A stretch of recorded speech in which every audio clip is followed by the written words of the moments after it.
সবাইকে বলবো যে হা ভোট দিতে। আমরা মনে করি যে হা ভোটের অলরেডি সারা বাংলাদেশে আমরা একটা জোয়ার দেখছি হা ভোটের জন্য। মানুষ জানে যে হা ভোটে দিলে, হা ভোটে যদি তারা সিল দেয় তো দেশে আর স্বৈরাচার ফিরবে না, দেশে অনাচার ফিরবে না, অত্যাচার ফিরবে না। দেশে যে আমার আপনার টাকা, আমি আপনি যে ব্যাংকে যে টাকাটা রাখি কেউ এসে এটা লুট করে নিয়ে যাবে না। আপনার আমার ছোট ভাই, বাবা মা, ভাই বোনদেরকে কেউ খুন করবে না। আমরা এমন একটা শাসন ব্যবস্থা পাবো যেটা মানুষের অধিকারকে অক্ষুণ্ণ রাখে, সমুন্নত রাখে। তো আমরা হা ভোটের কথা বলছি।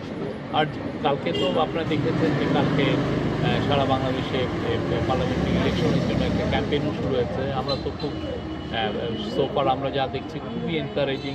সবাই ভোটারদের কাছে যাচ্ছেন, ভোট চাচ্ছেন। একটা উৎসব মুখর পরিবেশ পুরো সারা বাংলাদেশে আমরা দেখি।